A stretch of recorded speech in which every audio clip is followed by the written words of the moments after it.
Terima kasih buat Mas Nawa, Mbak Hana, dan Mas Sujud udah ikut kita.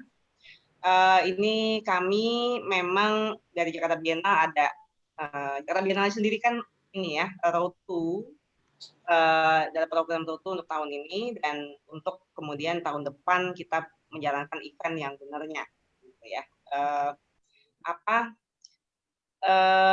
Untuk menjelang tutup tahun 2020 ini tahun yang sangat khusus lah. Ini kami mengaktifasi berbagai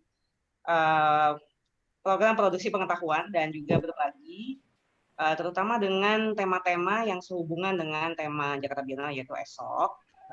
Dan sebenarnya sudah lama pengen mengangkat ini, sering ngobrol dengan Mas Nawa juga terutama ya, yang sangat punya semacam niat besar atau passion lah untuk topik ini gitu ya, tentang atlet. Sangat dekat juga soalnya dengan kehidupannya. Dan kami pikir karena memang esok juga kemudian banyak mengangkat tentang persoalan misalkan tentang kemanusiaan, HAM, dan juga apa yang peran seni rupa ya di masyarakat, peran seni rupa kontemporer di masyarakat ya. Udah saatnya kami mengangkat tentang atlet atau outsider art ini, dan terutama konteksnya di Indonesia. Jadi kalau dari kita sangat senang sekali atas waktunya. Terima kasih untuk teman-teman. Kalau dari saya begitu, gimana? Oke, enggak? Ya. Baik, oke. Baik, terima kasih Mbak Wawa. Dan sekarang saya ingin mengundang Mas Danton untuk memberi Mas Danton udah keluar, dah. Kata keluar di Zoom, gitu, Mas Danton, sapaan untuk udah, ya gitu. Iya, nggak apa-apa, langsung mulai. Iya, udah mulai. Mau ini ya, nanti nggak apa-apa. Sekarang mungkin aku langsung ke Hana kali ya. Mungkin sebelumnya saya ke Hana dulu nih, Hana. Bisa ceritakan soal proses berkaryanya Hana gitu ya, pengalaman-pengalaman yang terjadi dan dan bagaimana kemudian pengalaman-pengalaman yang Hana peroleh dari berbagai festival lintas batas yang khusus untuk art ini yang pernah Hana ikuti. Silakan. Oke Mbak, jadi sebenarnya aku sebenarnya halo, dengar nggak suaraku? Dengar. Ya, udah kedengeran. Jadi sebenarnya perjalanan awal aku menemukan seni, aku nggak punya background akademisi sama sekali dalam bidang seni, dan aku menemukan itu karena atas respon diriku. Jadi sebenarnya karya-karya yang aku ciptakan tuh sebenarnya sifatnya personal banget ya Mbak dan teman-teman, karena itu adalah sebuah responku terhadap kondisi kejiwaan yang krisis psikologis yang telah aku alami sedari aku kecil, dan puncaknya itu ketika aku SMP dan SMA. Dan pada saat itu aku nggak tahu sama sekali apa itu seni, dan aku nggak pernah membayangkan akan berada di titik seperti saat ini, karena pada saat itu karena aku mengalami banyaknya stigma dan diskriminasi termasuk dari orang-orang terdekatku gitu, karena pada saat itu aku dibesarkan di tengah situasi yang sangat sulit banget gitu, di daerah yang ibaratnya cukup Bronx gitulah, di pinggiran Jakarta gitu, dan aku dihadapkan dengan banyak hal yang cukup traumatis yang mana pada akhirnya membentuk mentalku hingga saat ini gitu. Dan ketika aku duduk di bangku sekolah itu, terutama SMP dan SMA, aku menemukan sebuah katarsis, yaitu sketchbook dan drawing pen itu, yang awalnya ya karena aku pada saat itu belum punya kemampuan untuk membeli peralatan yang proper, dan aku awalnya tuh sebenarnya mulai kayak mencoret-coret dinding rumah kamarku. Tapi pada saat itu aku bentrok hebat karena pada saat itu hubunganku dengan keluargaku sangat-sangat complicated sekali. Akhirnya pada saat itu ya udah, aku udah nggak bisa lagi mencoret-coret tembok kamarku karena selalu dicat ulang. Sampai akhirnya aku menemukan sketchbook dan drawing pen gitu, dimana ketika aku menuangkan segala perasaanku, rasa depresiku yang aku nggak tahu karena apa, dan pada saat itu semuanya tuh terasa seperti benang kusut ya Mbak ya, karena aku juga banyak menghabiskan waktu di luar rumah, dari semasa aku belia gitu, dari SMP aku sudah mulai ibaratnya, dan aku secara terbuka gitu, memang it is what it is gitu, dan aku udah nggak bisa merubah lagi skenarionya. Aku banyak menghabiskan waktu di luar rumah, bahkan ada masa-masa tersulit di mana aku benar-benar nggak ada tempat untuk tinggal, dan aku memanfaatkan kayak pelataran musola, bahkan sampai pos satpam untuk tidur gitu. Aku mengalami masa-masa itu gitu, di saat keluargaku tidak menerima disabilitas mentalku sebagai sebuah hal yang valid pada saat itu karena ketidaktahuan mereka. Dan sampai akhirnya ketika aku menemukan katarsis itu tadi, yaitu sketchbook dan drawing pen, aku merasa aku menumpahkan segala keluh kesahku, aku mencoret-coret, membuat karakter yang merepresentasikan kemarahanku, rasa sedihku, rasa takutku akan hari esok, rasa ingin bunuh diriku yang tinggi. Tapi dia tidak memberikan justifikasi apapun terhadapku gitu. Dan dari situlah aku mulai menemukan seperti kayak kenyamanan yang sedikit membantu mentalku pada saat itu. Hingga ya akhirnya sampai ya adalah itu era-era ketika aku ke sekolah tuh aku nggak pernah bawa apapun, cuma bawa tas lempang kecil yang isinya sketchbook, drawing pen, sama baju ganti. Kayak beberapa lembar baju ganti, karena untuk sewaktu-waktu aku sering banget nggak pulang ke rumah tiba-tiba gitu. Dan sampai akhirnya tahun 2012 itu pertama kalinya, jadi ya memang karena mungkin aku banyak menghabiskan waktu di luar rumah, akhirnya aku mulai terlibat dengan, maksudnya kenal dengan berbagai komunitas, kolektif, individu yang mereka juga memiliki latar belakang seorang pekerja kreatif gitu atau seniman ya. Dan sampai akhirnya tahun 2012 itu aku dapat kesempatan untuk jadi narasumber pertama dalam hidupku yang mengangkat tentang seni dan disabilitas, dan pada saat itu pertama kalinya aku bertemu dengan Mas Nawa Tunggal.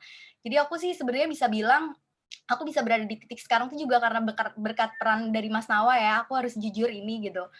Dan aku nggak akan pernah bisa lupain itu sih Mas gitu. Pertama kali kamu mengangkat tentang diskusi itu, tapi enggak, ini beneran. Karena pertama kali kamu mengangkat diskusi itu ke dalam kolom kayak Rubik kecil di Kompas ya. Dan setelah itu kamu menghubungkan aku dengan media nasional tahun 2012 di Metro TV kita bilang aja. Dan pada saat itu umurku 19 tahun ya Mas Tawa ya. Aku jadi salah satu-satunya narasumber perempuan dengan topik mereka bilang aku gila. Dan pada saat itu juga narasi seputar kesehatan jiwa itu masih diluputi dengan stigma yang obviously negatif, dan sejujur-jujurnya pada saat itu ketika setelah aku mengemukakan identitasku sebagai seorang seniman, sebagai seseorang yang menggunakan seni sebagai sarana untuk menjaga kewarasanku, ya ampun teman-teman, aku tuh di situ bener-bener yang malu luar biasa, terutama atas respon keluargaku ya. Mungkin nggak secara verbal, tapi secara sikap, bahwa mereka, ya ampun, apa sih yang udah kamu lakuin gitu. Maksudnya kayak, itu sebuah aib, itu merupakan sebuah hal yang seharusnya nggak diungkapkan ke publik, itu adalah sebuah kecacatan, benar-benar kecacatan yang nggak ada yang perlu lu banggain di situ. Intinya seperti itulah. Tapi sampai akhirnya yang membuat menguatkan aku untuk bisa berada tetap di jalur ini gitu untuk arts and mental health, itu adalah ketika banyaknya narasi yang terus berdatangan dari tahun 2012 sampai detik ini, yaitu mereka-mereka yang sebenarnya kayak menceritakan bahwa mereka juga memiliki hal yang sama, tapi mereka nggak tahu harus kemana, mereka mendapatkan diskriminasi, stigmatisasi, dan mereka termarginalisasi dalam keluarga mereka sendiri, dalam lingkungan mereka sendiri. Dan keresahan itu yang menjadikan narasi ini semakin kuat gitu, yang membuat aku semakin kuat untuk terus berada, oke, gue ada di jalur yang tepat gitu, karena banyak orang yang ternyata yang suaranya terwakilkan gitu. Dan seiring dengan berjalannya waktu, alhamdulillah, apalagi di tahun 2016, aku terlibat aktif dan memiliki hubungan yang baik dengan British Council Indonesia. Saat itu aku mulai terbuka jalannya gitu, apalagi untuk isu seni dan disabilitas, terutama disabilitas mental.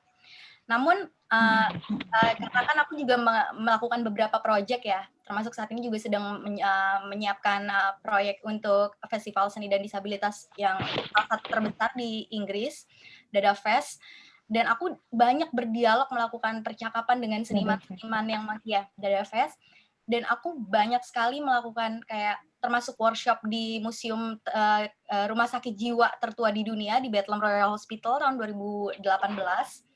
Aku banyak sekali melakukan percakapan juga dengan institusi yang aku terlibat proyek kolaborasi di dalamnya, yaitu institusi yang fokus terhadap penyembuhan orang-orang dengan ketergantungan narkoba dan alkohol di kota St. Helens, yang mana kota tersebut terkenal dengan tingkat bunuh dirinya yang tinggi di UK. Jadi kayak suicide capitalnya UK lah, karena 2 minggu sekali itu selalu ada satu orang yang bunuh diri di sana. Dan aku terlibat percakapan dengan mereka-mereka yang sangat rentan atau vulnerable ini tadi gitu. Terus aku juga ketika percakapan itu muncul antara aku dengan aktivis-aktivis di disabilitas di UK, aku mempertanyakan sebenarnya. Karena kan dari awal aku bergerak dengan Mas Nawa tuh sebenarnya kita concern di outsider art ya Mas ya. Aku masih awam itu apa itu seni dan disability arts movement, itu aku benar-benar kayak masih buta, dan Mas Nawa juga memperkenalkan aku karena pada saat itu juga Mas Nawa jadi salah satu saksi ketika tahun 2013 akhirnya aku mendapatkan penanganan di bangsal rehabilitasi mental ya Mas Nawa. Dan pada saat itu dirimu yang menghubungkan aku dengan orang tua aku. Dan dengan dokter yang menanganiku, dengan psikiater yang menanganiku. Dan sampai akhirnya percakapan tadi, balik percakapan yang kenapa sih kok di sini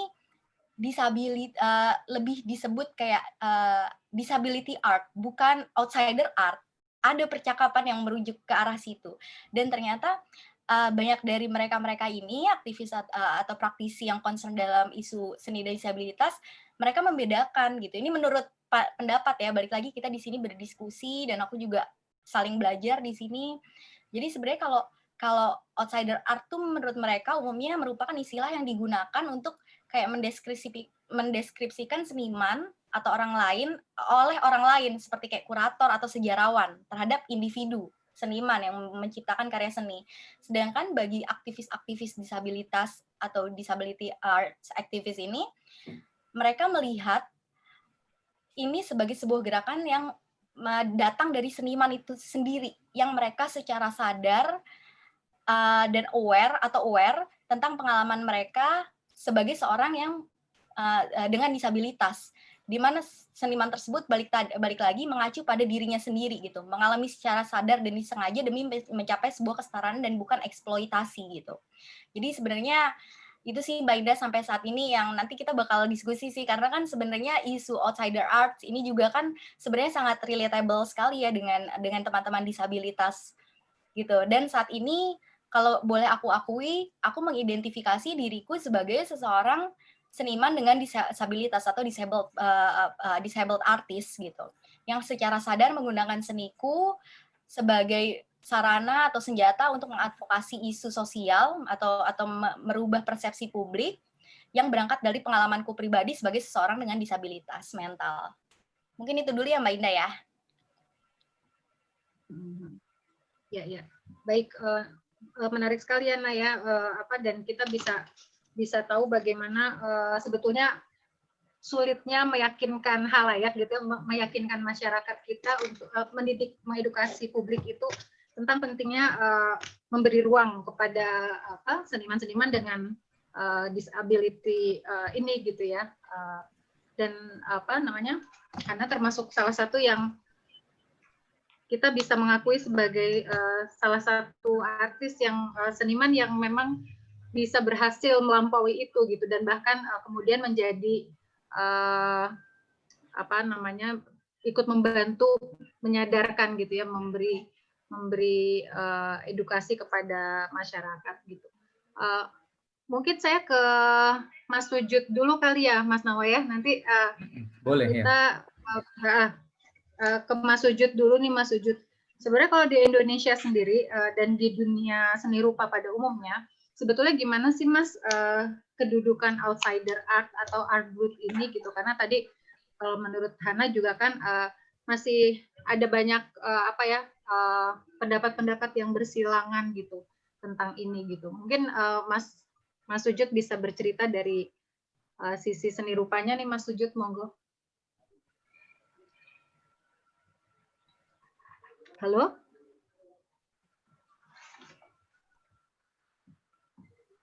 Mas Sujud unmute. Nah, Mas Sujud masih mute masih di mute Mas Sujud. Oke, baik, terima kasih Mbak Indah. Salam saya untuk Hana Madness yang saya kenal baik, kemudian Mas Nawa, dan juga Mbak Wawah tadi, dan Mas Danton, dan juga sahabat-sahabat dari Bital Jakarta dan Dewan Kesenian Jakarta. Sebelumnya, apakah share screen saya terbacakah? Ya, terbaca. Baik, Mbak Indah, saya ingin merespon langsung bahwa perbincangan mengenai art growth ini di Indonesia ini memang menarik ya. Saya sengaja membuat beberapa poin ini agar saya tidak lupa begitu ya. Bahwa berbeda dengan di Eropa dan di Amerika, karya-karya seni rupa yang dimaknai sebagai art brut atau sering dikenal sebagai raw art atau seni mentah begitu atau outsider art itu sebetulnya tidak mendapat oposisi binernya dengan seni kontemporer di medan seni rupa Indonesia. Ini sengaja saya langsung ke menuju poin ini karena kita berbicara mengenai konteks seni rupa di Indonesia. Jika kita bandingkan dengan perkembangan art brut ya, misalnya outsider art yang ada di Inggris misalnya, mereka sudah hampir Mas Sujud, sorry, share screen-nya apa udah yang ini atau kayaknya masih file-file isinya semua kita bisa lihat loh. Presentasinya belum buka, jadi stop sharing dulu, habis itu baru mungkin buka lagi. Kita lihatnya file-filenya Mas Sujud soalnya. Sharing dulu. Halo? Ya. Bisa dilihat. Apakah saya share screen-nya sudah bisa dilihat belum ya? Belum lihat. Oh, Mas, belum. Ini masih daftar file, Mas. Oh. Nah, ini udah, jadi masuk lagi coba. Oke.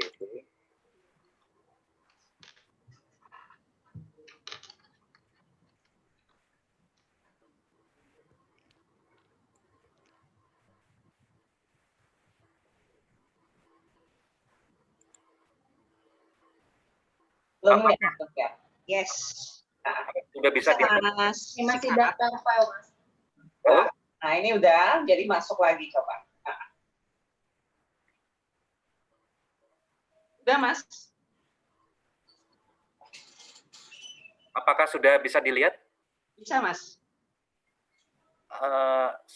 Ini dalam bentuk PowerPoint, apakah bisa dilihat? Bisa, Mas. Bisa, Mas. Oh, oke, baik.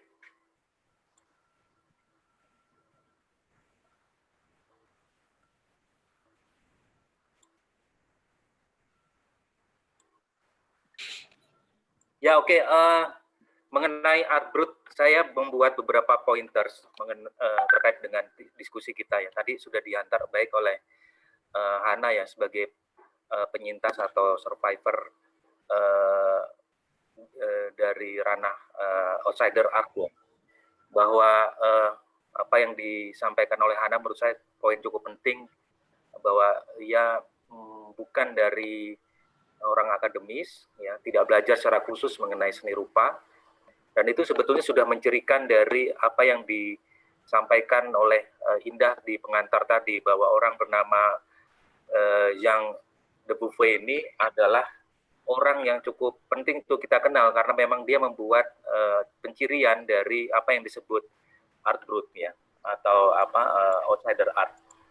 Nah, saya kira berbeda dengan di Eropa dan Amerika, karya-karya seni rupa yang dimaknai sebagai art brut atau raw art atau outsider art ini, sepanjang saya melihat dia tidak mendapat oposisi binernya dengan seni kontemporer dia di medan seni rupa Indonesia. Dikarenakan berbeda dengan Inggris yang udah berpengalaman panjang hampir 40 tahun, dan saya kira juga di negara-negara Eropa seperti di Swiss, di Prancis dan lain sebagainya.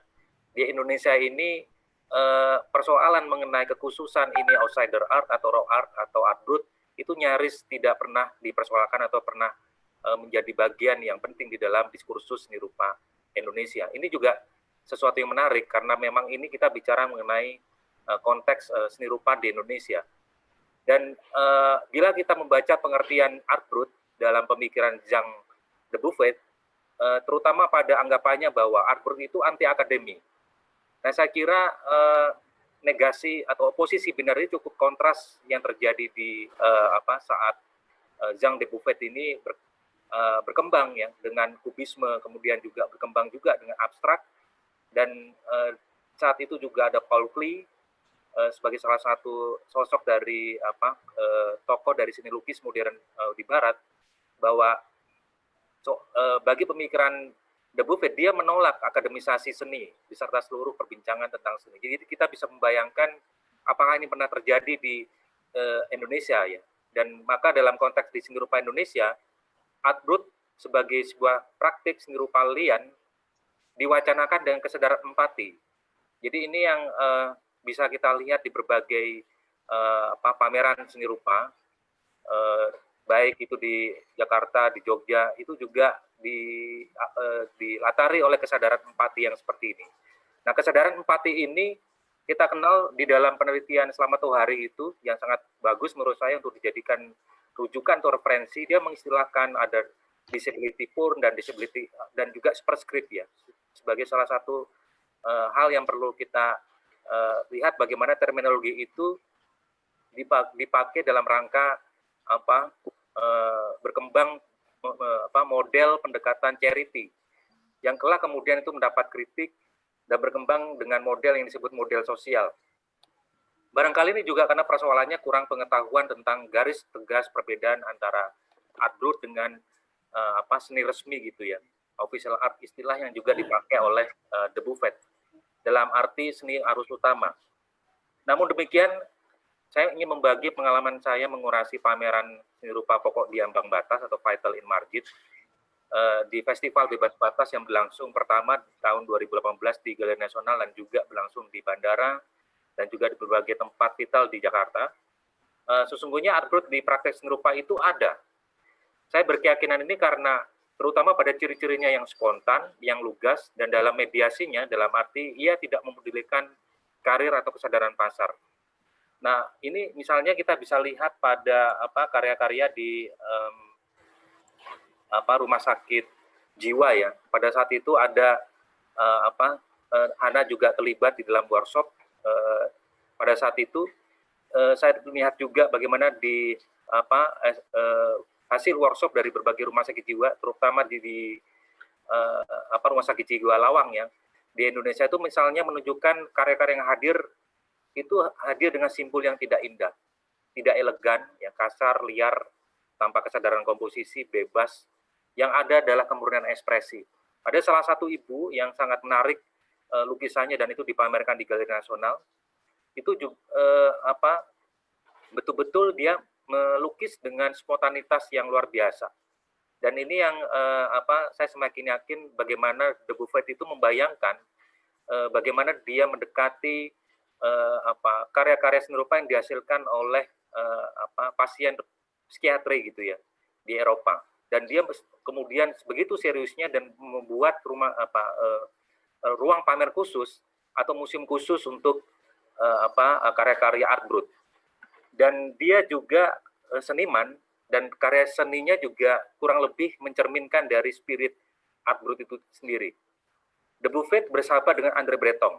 Ini salah satu teoretisi dan pegiat sastra surrealis. Dan menariknya juga kalau saya lihat, saya baca-baca, André Breton juga bersahabat dengan Salvador Dali. Nama yang kita kenal dalam aliran seni rupa itu adalah surrealisme. Nah, saya ingin melihat bahwa relasi pemikiran antara mereka itu ada persoalan mengenai bahasa. Tadi sebelum saya masuk ke webinar ini, sengaja saya lihat ada diskusi cukup menarik di suatu YouTube mengenai De Buffet ini, bahwa bahasa itu memang menjadi perhatian di dalam praktik seni art brut. Bahasa dalam arti yang bukan dipakai untuk kegiatan komunikasi sebagaimana kita ngomong untuk keperluan komunikasi, tapi anti komunikasi, bukan komunikasi dalam arti sosial dan budaya, tapi anti komunikasi yang justru mendefinisikan secara kuat dan persis apa itu seni. Ini yang menurut saya cukup menarik. Justru kita belajar dari ekspresi yang demikian itu, kita justru mendapatkan pengertian seni itu sendiri, apa itu persisnya itu sendiri. Karena memang De Buffet itu sendiri menggugat soal makna seni dan seniman di masa hidupnya, dan kita bisa bicara atau mendiskusikan soal pandangan De Buffet mengenai ini ya. Sejumlah perupa yang non akademisi seni dan atau mereka yang bekerja di luar wilayah arus utama sudah kerap dipamerkan dan kerap populer bersama-sama karya-karya dari seniman arus utama. ya Hana misalnya pameran di mana itu ya, Hana ya di Ancol ya, dengan seniman-seniman yang sering kali muncul di arus utama, ini menunjukkan bahwa di medan seni rupa Indonesia, mereka yang art brut, seringkali dimaknai sebagai art brut, itu sebetulnya sama posisinya dengan seni rupa di arus utama. Ada catatan saya yang lain juga, saya ingin lanjutkan. Walau telah mendapatkan posisi setara, perjuangan kesetaraan ini saya kira belum selesai. Karena umumnya persoalan ada pada medan pasar seni rupa. Sebab pada pasar seni rupa yang seringkali kita mendengar, persyaratannya itu harus menunjukkan bahwa seniman art brut dapat menjadi sebuah investasi. Pada titik ini kita bisa melihat bahwa hanya mereka yang betul-betul pencinta seni yang bisa mengapresiasi karya-karya art brut. Saya kira The Buffet itu salah satu contoh atau sampel yang menarik bagaimana tidak hanya dia sebagai seniman, tapi dia mengadvokasi, mengumpulkan karya-karya seniman art brut ini. Pada satu kasus yang lain, misalnya seperti Noma Museum, Mas Nawa, itu sangat berjasa sekali karena memperkenalkan museum Noma Museum ini, salah satu museum yang khusus untuk menampilkan seni rupa art brut di Jepang gitu ya, di Galeri Nasional pada saat Festival Bebas Batas itu. Kita lihat di situ bahwa tampak oposisinya dengan seni rupa arus utama gitu ya. Salah satu karya yang pesertanya itu membuat sketsa dalam jumlah ribuan, dan kemudian itu menjadi yang dibawa ke Indonesia itu hanya sebagian kecil. Saya kira ini persamaannya hampir sama dengan Pak Dwi Putro. Dwi Putro hampir melukis hampir ribuan karya yang dia buat. Dan ada banyak gejala seni rupa art brut yang seperti ini. Dan seringkali banyak kasus juga ketika pada fenomena autisme misalnya, kita bisa melihat kekaryaan mereka itu sangat luar biasa di melalui bentuk karya gambar atau drawing gitu ya. Dan ada penelitian yang mengatakan bahwa karya-karya seperti itu tuh justru menggambarkan bahwa mereka juga memiliki cara pandang yang berbeda dengan tanda petik bahasa yang sering kita kenal ya di dalam praktek produksi pengetahuan gitu ya. Mereka memiliki logika, memiliki perspektif yang berbeda dengan cara memberikan coding atau kode saat mereka menggambar itu. Saya kira ini hal-hal yang menarik yang bisa diungkapkan, dan sangat sedikit sekali produksi pengetahuan mengenai ini. Saya kira kemarin ada satu peneliti yang saat sekarang ini dia sedang disertasi di UGM gitu ya. Dia mengambil kasus mengenai autisme, dan dia sangat banyak terlibat di program workshop dengan para autis ini. Dari situ gambar-gambarnya juga sangat menarik. Gambar-gambar itu mencerminkan bagaimana mereka memiliki imajinasi, memiliki pengetahuan dengan metode pemaknaan yang berbeda dengan orang kebanyakan. Nah, persoalan lain adalah pada kelompok sosial tertentu yang cenderung mengkursuskan mereka ke dalam tata tertib melukis atau menggambar gitu ya. Nah, ini saya kira menjadi persoalan kita. Saya kira pada saat para orang tua ini memang tujuannya baik agar anak-anak mereka yang memiliki special needs ini, orang-orang yang punya kebutuhan unik dan kebutuhan khusus ini justru masuk ke dalam suatu sanggar gitu ya, atau kursus yang justru menurut saya menenggelamkan ekspresi murni mereka. Di satu sisi ini baik, tapi di satu sisi yang lain suara kemurnian mereka akan hilang. Nah, kita bisa belajar untuk bisa membedakan ini sebetulnya antara gambar yang yang murni dan gambar yang sudah teratur tertib begitu ya. Solusinya adalah mengubah cara pandang mentor pengajar bahwa aspek mengembangkan bahasa murni, pengkaryanya itu yang penting dikembangkan. Ini menuntut adanya model edukasi yang pro metafor sebagai jalan subjeksi. Saya menyebut jalan subjeksi ini dalam arti bahwa Mas Sujud, maaf. Ya, halo? Sebentar. Slide presentasinya apakah boleh digeser? Kayaknya masih di slide yang sebelumnya. Pembicaraannya kayaknya sudah beranjak lagi. Kalau yang saya lihat di sini, apa yang saya tampak lihat di screen ya, Saya kurang tahu kalau ini belum sampai, mungkin persoalan koneksi gitu ya. Mungkin di full screen Iya, tadi masih yang slideshow di kali, Mas. slide nomor 2. Iya, Oh, masih nomor 2? iya, di Iya. slideshow aja, Mas. Di slideshow, Mas. Iya, masih slide nomor 2.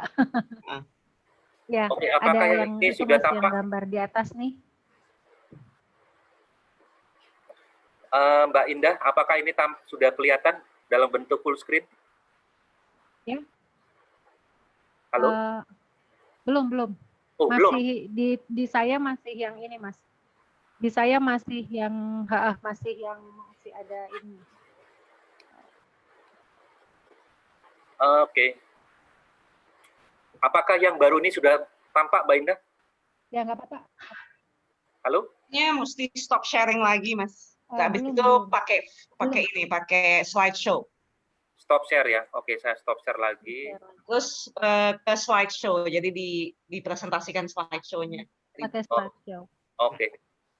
Saya buka lagi. Sekarang saya slideshow. Masuk ke current slide. Nah, ini udah kelihatan belum ya? Sudah. Oke, baik. Tapi masih slide 2. Udah. Sip. Oke, jadi Mas tinggal di back di itu aja, di next gitu kan. Ya, oke. Oke ya. Jadi saya sampai ke persoalan kursus itu tadi, ada laku Ya, yang menurut saya perlu perlu menjadi perhatian gitu ya. Pengalaman Mas Nawa mendampingi Pak Dwi Putro saya kira menarik ya, karena Pak Dwi Putro ini tidak masuk ke dalam satu sanggar tertentu yang justru dilatih mengenai kesadaran komposisi dan lain sebagainya. Tapi poin yang menarik dari pelajaran De Beauvoir adalah kemurnian metafora itu sendiri. Di satu sisi ini baik ya, tapi di satu sisi yang lain, suara kemurnian itu berkarya itu akan hilang. Jadi solusinya adalah mengubah cara pandang mentor pengajar bahwa aspek mengembangkan bahasa murni pengkaryaan itu yang penting dikembangkan. Ini menuntut adanya model edukasi yang pro metafor sebagai jalan subjeksi. Karena sekali lagi ini menurut saya penting sekali, jalan menuju subjeksi. Seperti Hana yang dia katakan bahwa dengan seni dia mendapatkan jalan subjeksinya. Dia mendapatkan menurut saya bukan hanya persoalan persamaan hak dengan manusia yang lain, tapi subjeksi itu menjadi penting. Kehadirannya di dalam bahasa. Bahasa ini jadi sangat penting juga, karena itu juga diperkarakan khusus oleh si De Beauvoir. Mengenai persoalan labeling ya, tadi ada konteks art growth, apakah ini outsider art, apakah ini yang disebut raw art dan lain sebagainya. Pemakaian seperti ini tuh banyak dipakai dengan konteks berbeda saya kira di seni rupa kita ya. Apakah ini alternatif art, apakah itu adalah seni pinggiran begitu ya. Di dalam sejarah seni rupa Indonesia ini nyaris tidak pernah dipersoalkan atau tidak dibicarakan secara khusus. Ini memiliki arti bahwa seni rupa art growth sudah ada pada praktik seni rupa pada umumnya. Ini terutama terlihat pada corak ekspresi abstrak atau kubistik ya, seperti pada cara De Beauvoir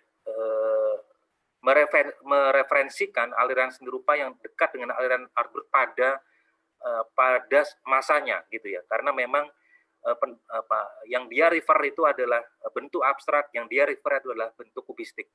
Yang ini menurut saya menjadi pelajaran penting bagaimana apabila kita melihat corak-corak abstrak, apabila kita melihat corak-corak kubistik di dalam praktik seni rupa kita, itu sebetulnya itu menarik sebagai studi metafor. Saya ingin lanjut. Nah, di dalam konteks perjuangan seni rupa art growth di Indonesia, sekali lagi kita dapat belajar dengan bagaimana Paul Klee memberi perhatian pada seni rupa art growth. Maka Parupa Indonesia memiliki kedekatan ekspresi sebetulnya perlu terbuka juga pada mereka yang bekerja di luar arus utama seni rupa. Ini sebetulnya banyak sebetulnya pelukis-pelukis abstrak kita yang secara metafor ya mirip ya dengan ekspresi corak art growth yang dari tadi kita bicarakan. Misalnya pada karya Bob Sik ya, Bob Sik Yudita Agung itu, tidakkah ini dekat sebenarnya dengan kecenderungan karya art growth? Nah, ketika tapi ini tidak pernah dipersoalkan, tidak pernah dibedakan gitu di dalam praktek di dalam pewacana seni rupa, bahwa dia adalah pelukis ya sama halnya dengan pelukis pada umumnya. Nah, atau sebaliknya, bagaimana membaca karya-karya dari pengkarya autisme? Pembacaan ini akan sulit manakala kita menggunakan wacana medis. Itu juga ada problem etis gitu ya pada saat kita mengkurasi di festival Bebas Batas. Mana yang perlu kita dahulukan? Apakah wacana medis atau wacana seni itu sendiri? Nah, penelitian selama Tohari itu menarik. Bagaimana absennya kritik seni, absennya menggunakan pendekatan kritik seni ya dalam menilai karya-karya art brut ini, itu menunjukkan masih yang dominan adalah karena mereka disabel maka karya itu baik. Ini sebenarnya cara pandang yang keliru juga. Jadi kritik seni itu adalah tetap diperlukan saya kira di dalam pendekatan art brut ya, pendekatan untuk melihat karya-karya art brut. Namun melalui perspektif seni juga dalam pencarian atau penemuan metafor, semua akan sama, tidak ada pembeda. Di keputusan dilakukan oleh pada saat mengkurasi Festival Bebas Batas, kita sama sekali tidak menyertakan di dalam captionnya itu bahwa yang si A menyandang tanda petik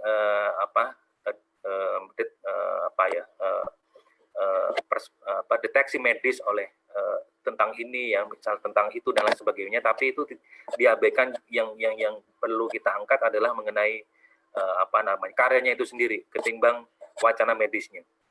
Nah, pada titik ini saya berpendapat kita akan lebih dekat dengan pengalaman kemanusiaan murni ketika melihat karya-karya seni rupa art brut ini, dan ini memang menjadi menariknya begini, karena di Indonesia ini nyaris hal ini tidak pernah diangkat ya, atau dibedakan ya. Kalau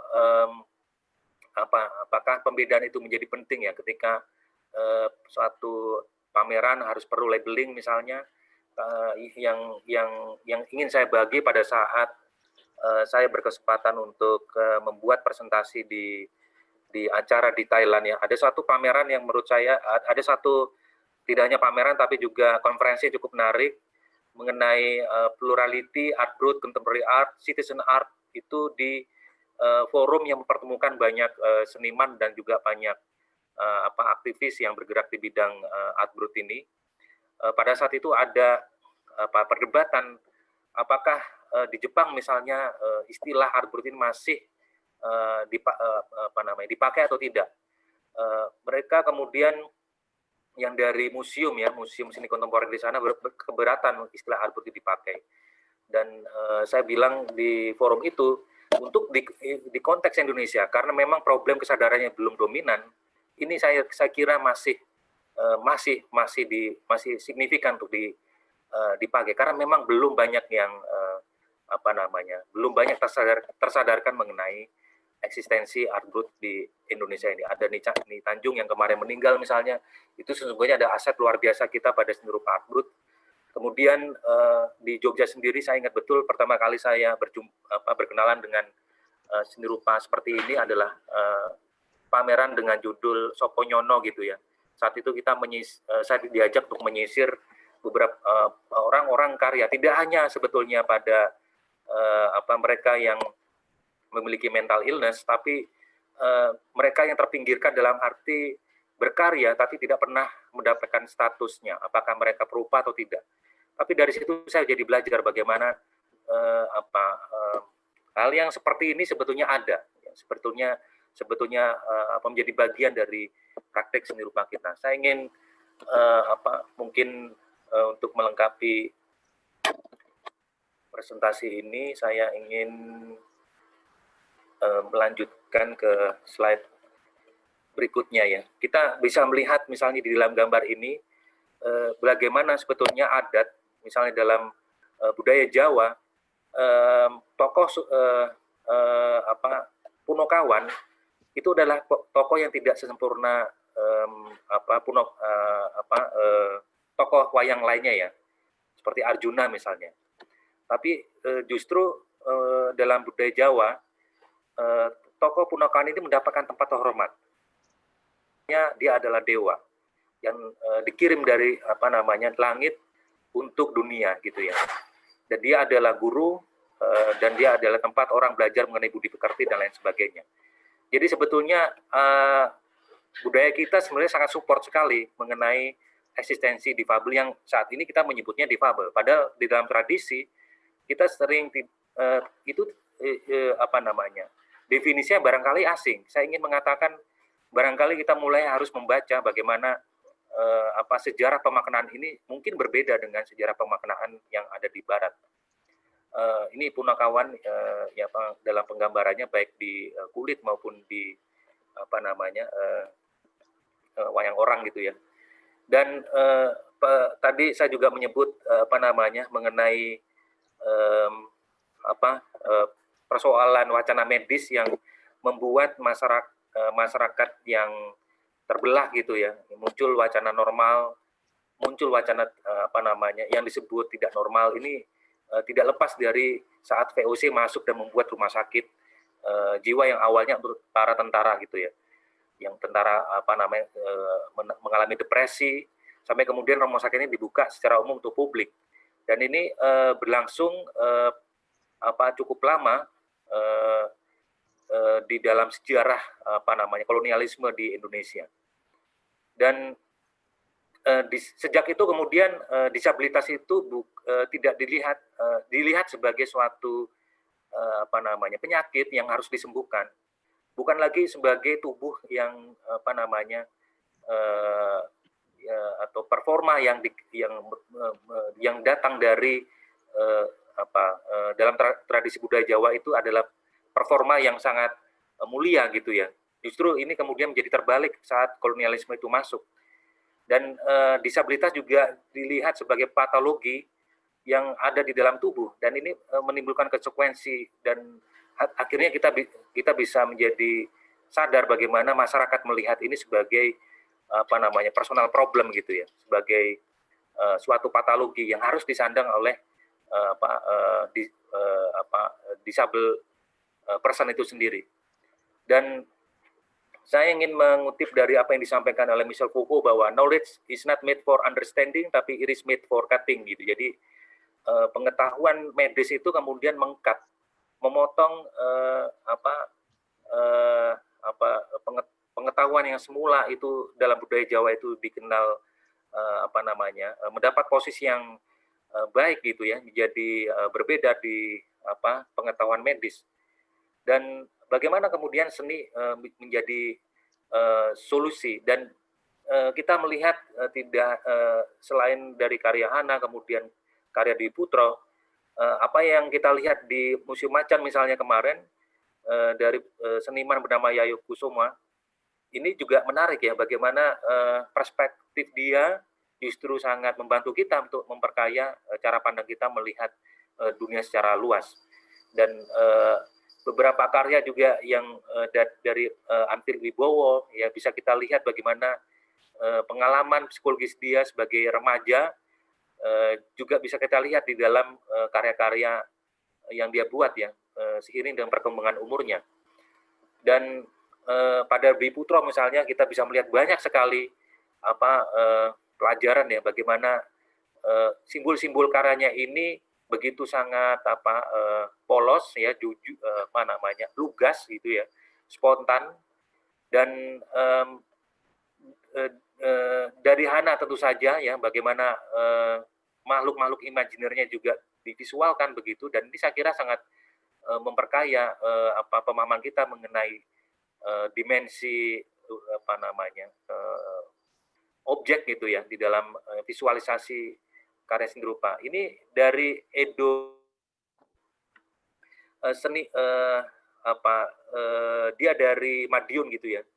Bagaimana ekspresinya bisa kita rasakan ya. Saya nggak ingin membuat tafsir, tapi membiarkannya untuk masuk kita maknai bagaimana karya-karya seperti ini dekat dengan corak yang mungkin didefinisikan oleh si De Buffet.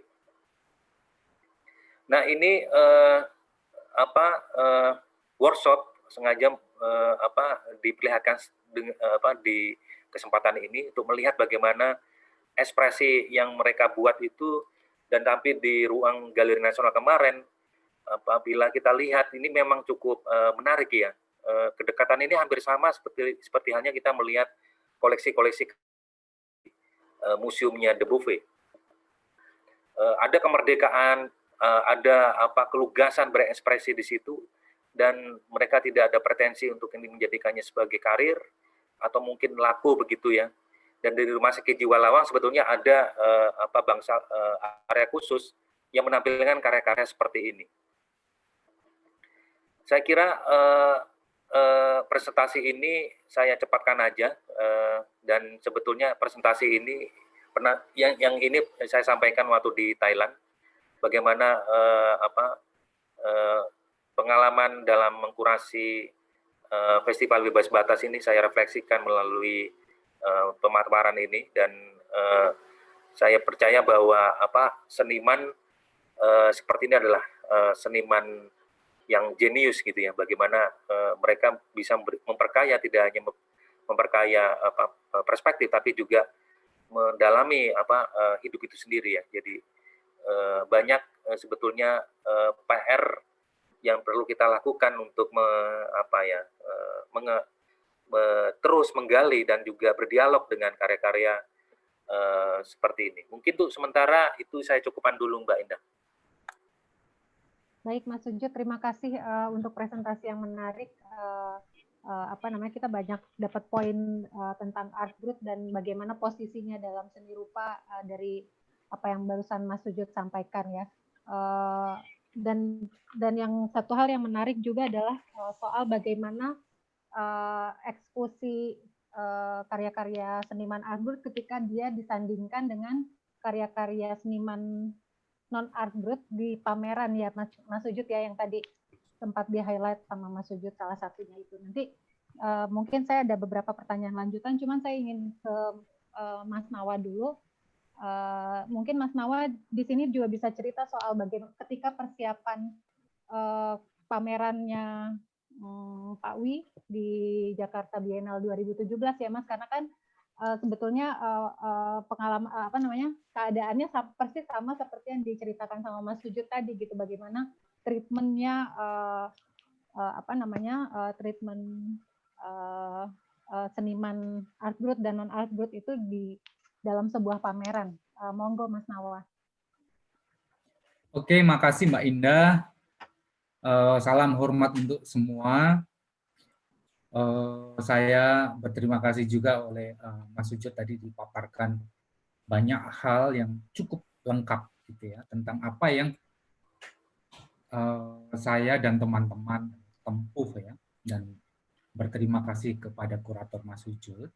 Lalu atas permintaan Mbak Indah saya diminta bercerita tahun 2017 Jakarta Biennale itu saya kira pertama kalinya menghadirkan karya art group dari Ni Tanjung dan Pak Wi. Pak Wi dan Ni Tanjung pernah saya buat pameran duo di Bali, di Bentara Budaya Bali. Nah, dari situ harapannya, ini sekaligus menyampaikan harapan untuk Jakarta Biennale 2021 gitu ya. Ada semacam yang ditawarkan oleh Dewan Kesenian Jakarta juga ya untuk memproduksi sebuah pengetahuan gitu ya. Walaupun pengetahuan ini sebetulnya terkait dengan art group yang tidak baru di Eropa sana, tetapi di Indonesia saya sering menjumpai berbagai macam perdebatan, berbagai macam persepsi yang berbeda dan sebagainya. Nah, ini ada peluang untuk membuat sebuah pelurusan atau semacam produksi pengetahuan yang bisa menjadi acuan gitu ya. Sudah dimulai tahun 2017, 2021 akan sangat menarik seandainya bisa melanjutkan itu. Nah, saya akan mempresentasikan lewat share screen. Ya, saya tidak terlalu yakin apakah tadi saya mencoba suaranya akan masuk gitu ya. Ini berupa video. Nah, video ini saya peroleh ketika saya membuat sebuah peliputan tentang pameran Nitanjung di Lausanne, Swiss. Jadi waktu itu saya menulis Nitanjung bersinar di Lausanne pada tahun 2014. Nah, di situ digelar pameran 6 orang. Jadi orang-orang yang mirip Nitanjung nanti akan saya tampilkan di videonya.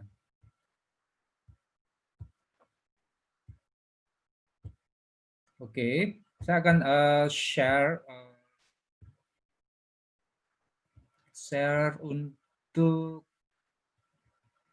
untuk videonya. Untuk video, maaf, ini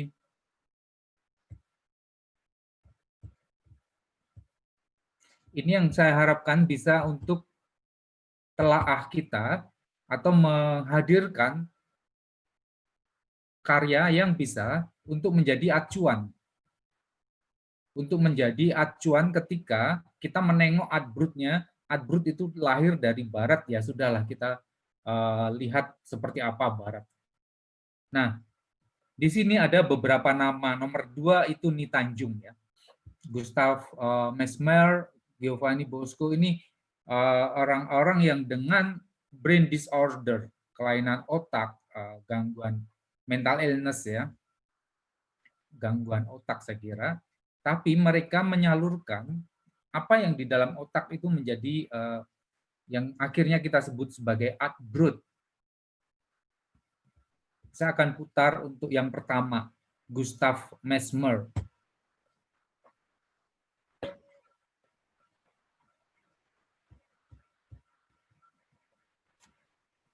Saya akan mempercepat juga. Iya. Kalau boleh, mungkin sekitar 5 menit ya Mas ya buat pemutaran video ya. Supaya kita punya waktu lagi nanti untuk tanya jawab. Ini Oke, ini ada gangguan, ya saya pikir infrastruktur internet kita tidak mampu ya. Jadi saya batalkan aja untuk diskusi lain waktu. Lalu begini, itu sangat barat sekali. Jadi Art Brut yang sangat, ya maaf ini masih keluar juga ya. Art Brut yang sangat murni. Jadi Art Brut ini, ya, Art Brut ini tidak mudah ditemui di Indonesia. Suatu ketika saya harus menyampaikan ke Jepang ya, mengapa mereka susah sekali menemukan Art Brut yang sesuai dengan teori-teori yang dilahirkan oleh Jean de Beauvais gitu ya. Nah, saya mencontohkan kasusnya Nitanjung. Nitanjung itu membuat sebuah semacam pura persembahan gitu ya, yang terdiri dari batu-batu, dan batu-batu itu digambar wajah-wajah manusia pada awalnya gitu. Harusnya di video itu tadi ada. Nah, suatu ketika ada seniman dari Jogja datang ke situ ingin membantu sebetulnya memberi sejumlah uang tetapi membawa pulang batu-batu itu. Nah, ini sebagai potret bahwa di Indonesia karya-karya Art Brut ini menjadi tidak dihargai, menjadi tidak diakui gitu ya. Sehingga ada keinginan-keinginan untuk mengganggu, keinginan-keinginan untuk semacam, ya sebetulnya ada niat baik gitu ya, tetapi justru itu menghancurkan. Akhirnya situs itu hilang, situs pura yang dibikin oleh Nitanjung itu hilang gitu ya. Nah ini sebuah karya yang ada di Jepang saya temui, karya Art Brut ya. Jadi dia membuat coretan-coretan diwarnai hitam di atas kertas putih seperti ini, dan jumlahnya banyak banget. Tumpukannya ini tidak hanya ini doang, banyak sekali tumpukannya. Mas Nawa, boleh di stop dulu share itunya, share screen-nya, terus nanti kita share lagi boleh Mas? Oke, ya. Karena agak menyangkut nih kayaknya. Oke. Saya hanya ingin bercerita bahwa ketika kita kita di-share lagi kalau ada yang perlu di-share. Oke. Ya. ketika kita akan menghadirkan Art Brut, kita akan bisa menengok relung kemanusiaan yang paling dalam gitu ya. Untuk melihat dimulai dari diri sendiri, bahwa setiap orang berbeda sejak dari pikirannya gitu ya. Ketika kita menghormati kemanusiaan, nilai kemanusiaan itu terbangun oleh perbedaan-perbedaan yang lahir dari setiap pikiran manusia gitu. Nah, Art Brut sangat memiliki potensi untuk ya membuat sebuah konsientisasi, sebuah kesadaran bersama, membangun kesadaran secara kolektif gitu ya. Maka ketika ada tawaran Jakarta Biennale untuk Road to ESHOK-nya 2021 ini, saya ingin menawarkan sebuah kegiatan riset untuk melihat art-brut yang ditawarkan oleh Jean de Beauvais di Lausanne, Swiss, yang ada di Indonesia. Saya yakin ada gitu ya. Ya, saya pernah mendengar ada seorang dalang yang disebut dalang gemblung di Purworejo, yang dia mengumpulkan kardus-kardus dari buangan gitu, kemudian di rumah digambar wayang dan potong-potong. Pada malam harinya dia orang itu mendalang dengan bergumam saja gitu ya. Dan itu menjadi art brut yang murni yang bisa kita sampaikan pada masyarakat. Saya pikir masih banyak art brut yang murni seperti itu. Nah, kemudian apa salahnya ketika art brut ditingkatkan menjadi outsider art. Jadi art brut itu sekitar tahun 45, lalu tahun 72 ini ada Kardinal Rogers Cardinal, dia membuat buku outsider art untuk membahasakan Inggris dari art brut itu. Nah, saya mempelopori sebuah outsider art fair menjadi outsider artpreneur di Ciputra artpreneur gitu ya. Nah, di situ memang melahirkan banyak kritik mengenai karya-karya outsider art, apakah itu masuk sebagai outsider art. Nah, di sini masuk menjadi sangat beragam mengenai therapeutic art, seni yang berdampak terapeutik, kemudian art terapi, seni terapi itu seperti apa dan sebagainya gitu ya. Lalu ada yang menyimpulkan bahwa outsider artpreneur itu bukan menjadi karya-karya outsider art ya. Ya, ini sangat menarik sekali untuk ketika kita masih punya waktu ya untuk menuju ke Jakarta Biennale 2021, kita membuat sebuah riset yang komprehensif ya, tapi semuanya serba hipotetik ya, kebenaran yang akan selalu kita uji nanti. Oke, saya kira itu saja Mbak Indah. Saya menaruh harapan besar, harapan yang banyak dari kegiatan Jakarta Biennale 2021 nanti gitu ya. Dan tadi Mbak Farah Wardani sudah membuka bahwa kesenian memiliki mahkota kemanusiaan. Kita akan menuju ke itu. Ya, saya kira itu dulu. Terima kasih Mbak Indah. Ya, baik Mas Nawa.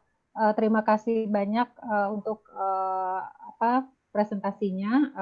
Ini kita sudah punya beberapa pertanyaan dari YouTube dan mungkin di sini juga ada pertanyaan. Saya bacakan dulu pertanyaannya, nanti kalau kita lanjutkan lagi obrolnya setelah ini ya, pertanyaan dijawab ya. Ini seperti untuk sujud ini dari Dwi Nanda, apakah art brut atau outsider atau raw visionary itu sebatas corak tampilan visual atau ada kemungkinan lain seperti misalnya pikiran yang ia sudah keluar dari corak? Terus ada lanjutannya ya udah. Mungkin nanti selain Mas Sujud, Mas Nawa dan Hana juga bisa menambahkan ya. Ini soal corak, apakah si outsider art dan art brut ini sebatas corak tampilan visual atau ada kemungkinan lain? Misal pemikirannya. Monggo Mas Sujud. Oke, baik. Terima kasih. Saya ingin merespon langsung aja. Pemahaman mengenai art brut ini seringkali memang ya, kita harus kembalikan ke dalam sejarahnya gitu ya, bahwa di Beauvais itu memang dia memberi konsentrasi khusus pada ranah seni rupa gitu ya, visual art gitu ya.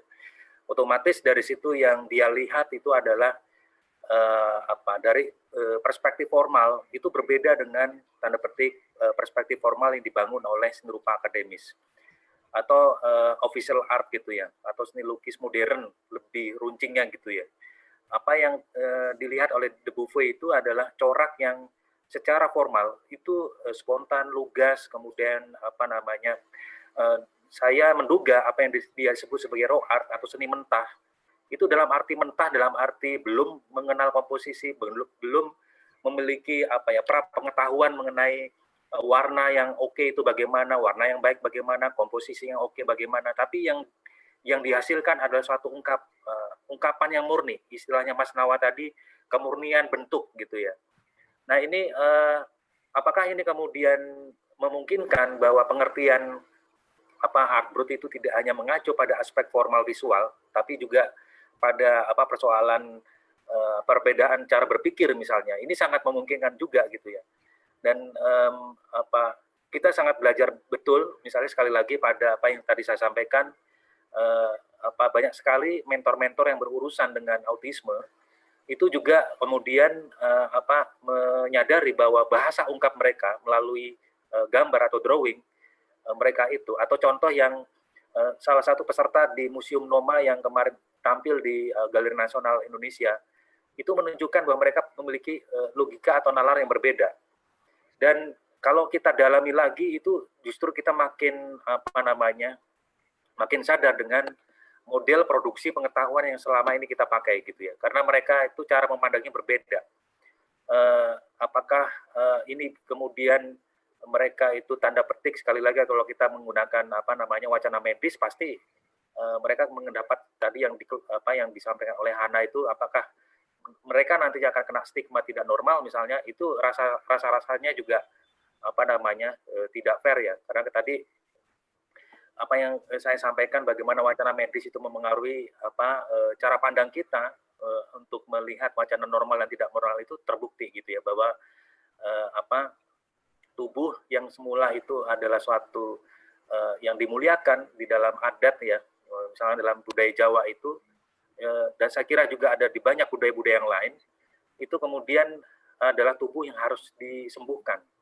Dan ini juga kita harus terbuka juga bagaimana agama misalnya juga mendukung sebetulnya cara pandang yang membayangkan apa yang disebut tubuh yang proporsional, atau manusia yang berfungsi itu bagaimana.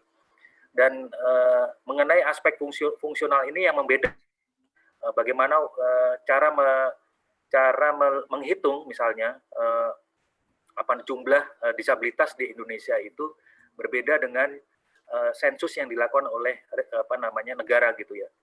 Karena yang satu menggunakan wacana medis, yang satu menggunakan wacana pendekatan fungsional.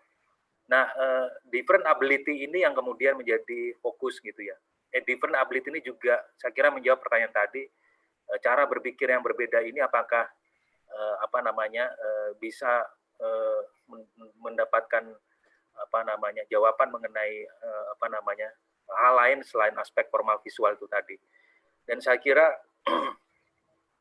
ketika De Beauvoir itu juga melakukan pengamatan lalu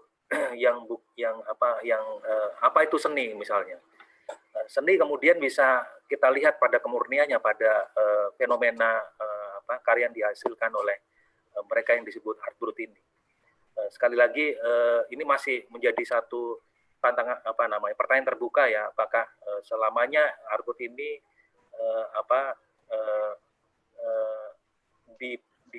menggunakan pendekatan medis gitu ya atau tidak gitu ya, itu jadi pertanyaan yang saya membatasi pengetahuan saya hanya sebatas seni rupa, tapi saya kira kalau kita mendengar psikiater atau menggunakan pendekatan medis itu pasti lain sekali jawabannya, dan itu saya kira ranah yang sampai sekarang ini belum ada forum untuk mempertemukan pendekatan itu, walaupun ada yang disebut art terapi, tapi ini saya kira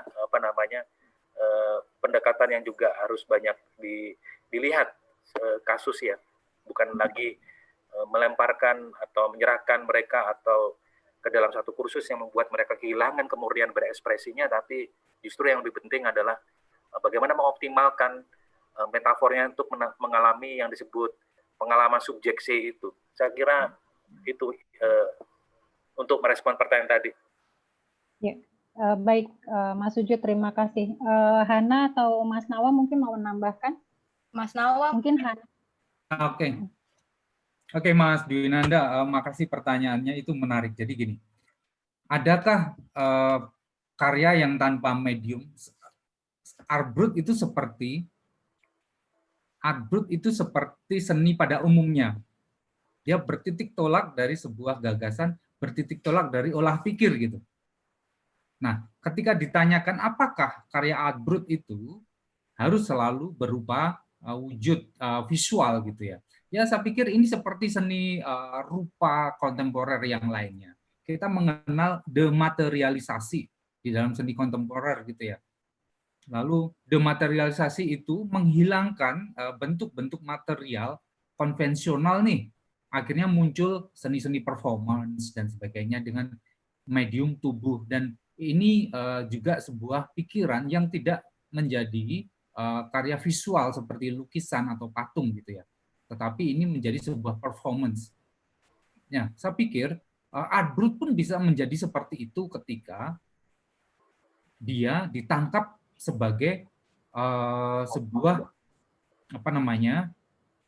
sebuah adegan. Misalnya kita memvideokan. Jadi begini, saya pernah mendengar cerita ada orang gila di pinggir jalan di lampu merah gitu ya. Dia membuat adegan yang unik sekali. Bisa dilihat enggak? Jadi jarinya itu ada di sini nih, ya kan? Nah, lalu dia berusaha menangkap cepat dengan menurunkan tangan jari kanannya itu, gitu. Ingin menangkap jari yang tadi itu. Dan itu diulang-ulang tuh. Diulang-ulang. Nah, saya dapat cerita ini dari muridnya Pak Bagong Kusudiarjo. Dia mengamati perilaku kegilaan yang dilakukan oleh seorang gelandangan, orang gila di pinggir jalan di Jogja. Saya tidak pernah menemui itu, dan saya waktu itu tidak dikasih tahu itu kejadian tahun berapa ya. Saya dari Jogja juga belum pernah melihat itu. Tetapi kira-kira begini loh. Itu kalau kita tangkap dengan sebuah kamera menjadi sebuah video, ini menjadi tidak jauh beda dengan video yang ingin saya tampilkan yang dipamerkan di Museum Collection de Albert Lausanne itu. Ada 6 orang, 1 Uni Tanjung dan 5-nya itu dari benua-benua lainnya gitu. Nah, itu ditangkap dengan video sebetulnya. Mereka melakukan dematerialisasi juga gitu. Tetapi ya mau tidak mau tetap mengambil simbol-simbol material tertentu untuk mewujudkan pikirannya. Misalnya yang dari Jerman, dia ingin membuat sebuah pesawat terbang. Dia menggunakan sepedanya, lalu menggunakan sayap-sayap yang dibikin dari barang-barang temuan dan sebagainya, lalu dia mengendarai sepeda itu, ada baling-baling yang dia bikin gitu. Nah, mau tidak mau kita memasuki ranah medium ya di dalam seni. Walaupun di dalam seni kontemporer gagasan tanpa medium yang diartikulasikan itu bisa menjadi sebuah karya gitu ya. Nah, art brut begitu pula menurut saya. Tanpa material, tanpa bentuk-bentuk atau bahkan visual 2 dimensi, dia tetap bisa menjadi sebuah karya art brut. Itu Mas Dwi, Anda makasih.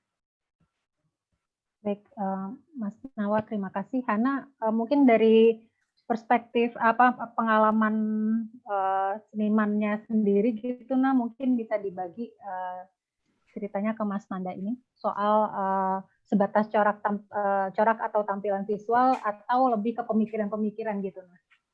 Kalau dari pengalaman personalku, dari awal aku melakukan itu ya otomatis seperti yang tadi di awal sudah aku paparkan, bahwa aku melakukan itu sebagai senjata untuk menjaga kewarasanku. Pada saat itu aku nggak tahu kalau seni tersebut akan membawaku bisa berada di titik seperti sekarang. Jadi yang pada saat itu aku lakukan hanyalah aku sadari adalah aku melakukan itu untuk diriku sendiri tanpa mengharapkan adanya apresiasi. Jadi ya sebenarnya seiring dengan berjalannya waktu mungkin tadi kayak misalnya kayak kategori untuk outsider art itu bisa ada untuk aku ketika pada saat itu aku tidak menyadari apa yang aku lakukan, dan itu semua terjadi atas spontanitas dalam diriku gitu, ke dalam jurnalku, ke dalam sketchbookku, dan pada akhirnya sekarang membawaku kepada titik di mana aku sudah bisa berdaya, sudah bisa memiliki narasi yang kuat, sudah bisa mengkomunikasikan sesuatu dengan karya-karyaku atau message di dalamnya itu tadi. Makanya tadi aku mention juga di awal bahwa sekarang aku lebih mendefinisikan diriku sebagai seorang seniman dengan disabilitas atau disabled artist gitu. Dan tadi aku sebenarnya pingin banget sih kayak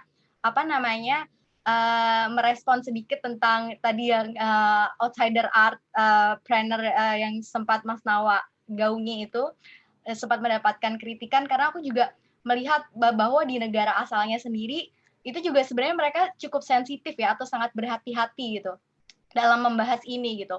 Karena ada yang bilang sebenarnya ini tuh sebenarnya kategori yang buruk atau enggak sih, tapi sebagian dari mereka gitu termasuk teman-teman yang sempat aku ajak untuk berdiskusi di UK dan Jerman pada saat itu, sebenarnya enggak. Tapi sebenarnya ada banyak seperti kayak sains, kedokteran, hukum dan lain-lain ya. Kayak sebenarnya kita tuh harus kayak berhati-hati dengan bagaimana narasi atau bias yang dibangun secara sosial ini tuh kayak mempengaruhi ide-ide kita tentang seni, dan bagaimana hal itu tuh nantinya dikonseptualisasikan, diklarifikasi, ditampilkan dan dihargai. Dan sebenarnya pertanyaan besarnya adalah yang kenapa ini menjadi sensitif gitu, sedikit sensitif untuk dibicarakan, adalah tentang sebenarnya siapa sih yang mendapat keuntungan dan berhasil dari keberadaan karya-karya tersebut di dalam galeri atau balai-balai lelang. Jadi kayak gitu sih. Jadi ya makanya dari itu aku merasa diskusi-diskusi semacam ini tuh harus banget kita adakan terus gitu untuk yaitu menormalisasi isu ini gitu. Ya, supaya masyarakat tuh punya point of view yang tepat ya, Naya, untuk memandang art book. Dan tadi yang menarik yang sempat Mas Sujud ceritakan juga adalah soal bahwa ya memang jadi kayak istilah art book sendiri jadi kayak sesuatu yang bukan tabu ya, tapi dia kayak sesuatu yang berkonotasi negatif, sehingga yang kayak temennya yang orang Jepang Mas Sujud tadi ceritakan juga bilang bahwa di Jepang kita sudah tidak lagi menggunakan istilah itu gitu. Sebetulnya apa sih Mas Sujud yang membuat ada banyak bukan pertentangan ya, kayak stigma-stigma yang dilampirkan pada ini gitu, pada art book Mas gitu. Kenapa dia seolah-olah tadi yang Hana bilang juga bahwa dia kayak sesuatu yang kayak memalukan atau apa kayak gitu-gitu Mas. Itu benar nggak sih, atau sebetulnya tuh bagaimana gitu? Ya saya kira political naming ini ada di mana-mana ya, tidak hanya di ranah difabel ini ya. Tapi kalau kita nggak berjuang di political naming ini juga rasa-rasanya juga kurang kuat ya. Karena ini saya bilang di forum di Thailand itu, barangkali di Jepang itu si museum seni kontemporer ini tidak lagi menggunakan istilah art brut atau outsider gitu ya. Walaupun nama museum juga ngotot juga kalau kami masih mau pakai gitu. Tapi di konteks Indonesia ini masalahnya belum banyak yang sadar mengenai ini. Ini jadi problem. Dan bahkan tahu ada istilah art brut pun masih sedikit gitu ya Mas ya. Iya betul. Dan art brut itu bahkan kalau di seni rupa kita itu sering secara generik itu diartikan sebagai seni alternatif ya. Jadi ini juga kecenderungan yang alternatif itu kemudian kami art brut nih. Tapi sebetulnya saya ingin mengembalikan ke sejarahnya aja dulu, bahwa De Beauvoir itu kita harus lihat konteks seni lukis modern di Barat itu matang gitu ya. Pada saat itu berkembang kubisme, berkembang abstrak. dan Paul Klee juga hidup di zamannya. Jadi kita bisa membayangkan bagaimana infrastruktur seni lukis modern di Eropa itu sangat sangat matang. Ketika seni di sana dijalankan sebagai suatu praktik pencarian ide ya. Dan yang menarik sebelum saya masuk ke forum ini, saya sengaja menyimak ada satu presentasi menarik mengenai Jean de Beauvoir ini. Dia mengatakan bahwa apakah outsider art ini semata-mata soal ide, justru itu yang disangkal. Jadi perjalanan seni lukis modern itu di Barat seringkali berbangkar pada penemuan, ya, novelty, ide baru. Setelah itu ada ide berikutnya. Setelah ekspresionisme muncul surrealisme, muncul futurisme dan lain sebagainya. Nah, de Beauvoir itu dengan dengan kritis dia melihat bahwa art brut ini bukan semata-mata soal penemuan kebaruan dalam arti ide, tapi yang bukan ide. Nah, itu tadi saya sengaja menggarisbawahi mengenai hubungan pertemanan antara de Beauvoir, kemudian André Breton, kemudian dia bertemu dengan Salvador Dali, di mana pada waktu itu studi mengenai surrealisme itu juga berkembang. Dalam arti studi mengenai pengalaman ketaksadaran gitu ya. Kalau sebelumnya ego itu, subjek itu diyakini sebagai aku yang rasional, aku yang sadar. Tetapi dalam pengalaman yang seperti ini, persepsi subjek itu terbalik. Aku ada karena aku tak sadar. Jadi yang semula aku ada karena aku sadar, aku ada karena aku tak sadar, itu yang ada di dalam pemikiran surrealisme, karena memang yang dikembangkan adalah seni yang berangkat dari hasrat gitu ya. Jadi dalam arti subjeksi tadi yang saya saya sampaikan tadi adalah pengalaman menjadi subjek dalam arti menggunakan metafor atau simbol karya itu sebagai jalan untuk menemukan dirinya, seperti yang disampaikan oleh Hana, bagaimana seni itu menemukan dirinya. Itu yang menurut saya poin penting sekali di dalam perjuangan ini gitu ya, karena hanya dengan itu tadi Hana bilang dengan seni saya jadi seperti yang saya sekarang ini gitu ya. Jadi dengan cara itu dia mendapatkan modal sosial, modal kultural juga, dan mendapatkan hal-hal lain yang seperti yang dicapai oleh Dwi Putro, yang semula dia dikenal oleh masyarakatnya sebagai gelandangan, kemudian pemungut puntung rokok begitu ya. Dengan di situ dia mendapatkan stigma negatif, tapi ketika dia kemudian mendapat pengakuan sebagai seniman, itu sesuatu yang menurut saya luar biasa dengan kemurnian yang dia cari, dengan kemurnian yang dia dia usaha, dan untuk berjuang ke sini saya melihat mudah-mudahan tadi ada satu hal yang barangkali saya coba ingatkan lagi mengenai pengalaman Mas Nawa di Jakarta Biennale beberapa waktu yang dulu ya, bagaimana persoalan kesunyian ini nggak mungkin, para survivor ini nggak mungkin melakukan perjuangan ini secara sendiri. Perlu ada pendamping, dan pendamping ini tidak jauh dari orang dekat. Seperti itu. Saya bisa ngomong karena saya pribadi punya ponakan yang yang semula dia terampil sangat bagus buat vignette gitu ya, tapi karena dia dirawat di suatu panti dan pendekatannya adalah obat gitu, sehingga dia kemudian mengalami apa yang disebut kehilangan itunya, kehilangan rasa berhasratnya itu ya. Jadi saya ingat betul pada waktu itu pantinya sudah menolak untuk diberi novel, bacaan-bacaan sastra, karena itu bisa membangkitkan dalam bahasa mereka adalah halusinasi atau imajinasi. Tapi kita bisa lihat di dalam kasusnya Mas Nawa, Hana dan teman-teman lain, justru itu menjadi jalan gitu. Jadi ini saya kira kemanusiaan itu yang saya kira menjadi tema Jakarta Biennale ini, saya sangat mendukung sekali. Mas Sujud, terima kasih sekali ya dengan pembacaan tentang art brut ini dan juga perspektif terutama dari seorang kritik atau kurator ya, sangat penting, dan memang sebenarnya ya itu salah satunya yang kita harapkan. Terima kasih sekali atas paparannya. kita memang di sini juga kemudian salah satunya ya peran itu tadi ya, saya pengen balikin lagi ke peran ya, misalkan kita mau Jakarta Biennale mengambil peran untuk mengakomodir sebenarnya sih ya konteks-konteks seni rupa yang seperti ini. Ini ada beberapa pertanyaan kayak Pak Dwinanda Agung Kristianto, banyak seniman di Indonesia sudah berpikir yang lain ya, keluar dari dalam pasar Jakarta rupa, mainstream pasar, masuk dalam kayaknya Mas Sujud yang bisa jawab. Tapi kalau dari saya sendiri memang nggak tahu saya salah, tetapi memang ya makanya art group atau outsider art ini kan sebuah wadah ya, akhirnya menjadi medium untuk memang para orang-orang yang atau ya bagian dari masyarakat yang memiliki kondisi khusus, gitu ya, yang tidak bisa di dismiss gitu ya, tidak bisa di sisihkan ya. Dan seni yang kayak tadi Mas Yudha bilang, seni memberikan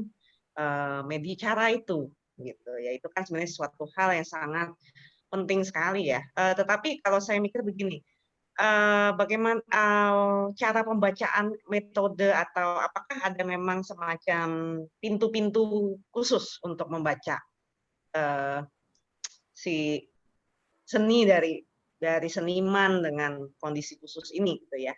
Dalam artian kan intinya juga bisa juga kayak kita tidak bisa kalau buat saya gitu, kita tidak bisa melihatnya seperti melihat pameran anak-anak gitu ya. Pameran anak-anak kan kayak ya jelas saja dia sekali ini kan dia anak-anak gitu. Maksudnya jadi ada pemakluman kan nggak bisa begitu juga. Atau mungkin memang ada semacam bingkai atau frame tertentu gitu untuk orang kemudian bisa bisa mengapresiasi karya-karya ini dalam porsinya atau tempatnya yang tepat gitu.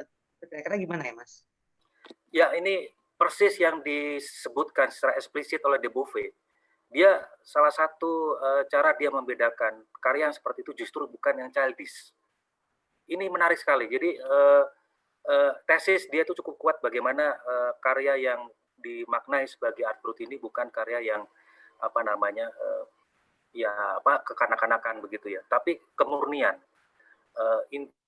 Definisi ini barangkali bisa kelihatan apabila kita membuat melihat langsung objek karyanya, melihat kontrasnya dengan seni rupa yang tanda petik quote and quote dia dibesarkan dalam tradisi akademik gitu yang sudah sadar konsep dan lain sebagainya. Tapi yang begini-gini itu nyaris tidak konseptual. Dan De Beauvais sendiri sangat anti sekali dengan akademisasi seni. Dan ini frame yang yang menarik juga. Saya menduga pintu masuk yang kita perlukan ini misalnya begini, di Rumah Sakit Jiwa Lawang itu suster atau pendampingnya pernah membuat satu percobaan kepada seni teater gitu ya. Nah, terjadi orang-orang di dalamnya itu dengan menggunakan metode si penting gue tampil dan wae. Apa yang terjadi ya umat gitu ya. Dan itu kita memerlukan pendamping-pendamping yang punya cara gitu ya, tools untuk membuat yang disebut kalau orang bilangnya tuh art terapi gitu ya. Tapi walaupun ada juga yang berseberangan dengan cara pandang ini, art terapi ini juga dianggap bukan solusi. Tapi saya sebagai orang seni rupa gitu, saya percaya bahwa dilihat dari apa yang dialami oleh Hana, Pak Dwi Putro, dan kemudian Edo yang di Madiun, kemudian banyak sekali di Indonesia ini yang kemudian bisa mendapatkan ranahnya itu ya, menjadi seniman gitu ya. Pintu masuk ini yang kita perlukan, jelas ini yang harus kita buka adalah studi mengenai psikoanalisis misalnya, karena ini adalah dalam konteks mental health ya, dalam konteks seni kejiwaan ini yang perlu kita buka. Jadi mohon maaf kalau dari tadi saya ngomong framingnya itu tentang case mengenai mental illness atau mental health. Jadi bukan yang fisik. Mungkin